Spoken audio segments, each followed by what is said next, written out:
Good morning guys. आपण आता जेवणाला सुरुवात करत आहोत. कुकर लावलेला आहे, पीठ मळून ठेवलेलं आहे आणि आता आपली छोट्या कुकरला भाजीसुद्धा लावलेली आहे. चवळीची भाजी, चपातीचे पीठ मळून. तर बघा तशी अशी चवळीची भाजी आपण मस्तपैकी बनवली गरमागरम. त्यानंतर आपण बनवलं आहे वरण. तर अशा आपण चपात्या करत होतो गाईज. तर सकाळी खूप घाई असते. सकाळी मुलांचा टिफिन, ऑफिसवाल्यांचा टिफिन, असं सर्वांचे. आम्ही जॉईंट फॅमिली असल्यामुळे खूप घाई होत असते सकाळची. त्यामुळे घाईमध्ये व्हिडिओ काढलेला आहे. अशा आपण चपात्या करून घेत आहोत. थोडासा चहा घेतलेला आहे सकाळच्या वेळेस, म्हणजे थोडं फ्रेश होऊन जाऊ. आणि चपाती करत सोबत थोडा चहाचा आनंद पण घेत आहोत.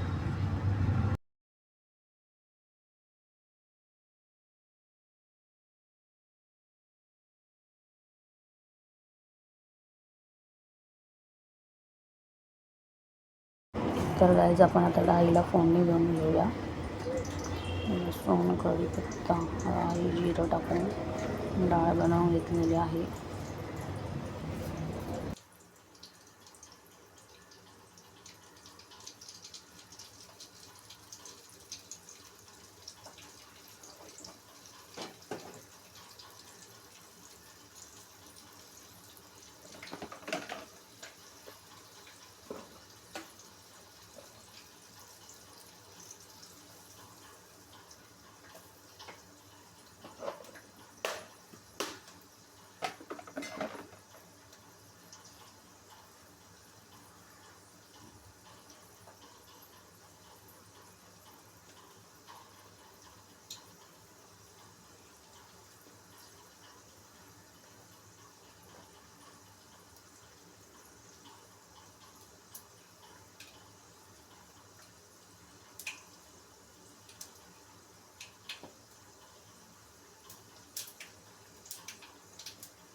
मुलांना रोज काय डबा द्यायचा, तर त्यांच्यासाठी थोडे बटाटे बॉईल करून घेतलेले कुकर करताना. त्याच्यामध्ये आपण चपातीचं ना असं फ्रँकी बनवून देणार आहोत. त्यासाठी बटाटेच मी सोलत आहे. बटाटे अशी साईडला सोलून घ्या. त्यामध्ये ऑरिगॅनो, थोडंसं मिरची पावडर, ऑरिगॅनो, चिली फ्लेक्स आणि थोडं आमचूर मसाला असं टाकून, थोडा पेरी पेरी मसाला असं टाकून त्यांचं एक बॅटर बनवून घेत आहे. त्यानंतर आपण त्याची तयारी करत आहोत. अशी चपाती तर आपली रेडी आहे.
गाजर, बीट आणि शिमला मिरची असं टाकलेलं आहे. डाळ शिजत आहे. डाळीला उकळी आलेली आहे. मस्त असं बनून रेडी होती पिझ्झा. बघा किती मस्त रेसिपी. आता आम्ही चाललो स्कूलला. Bye bye.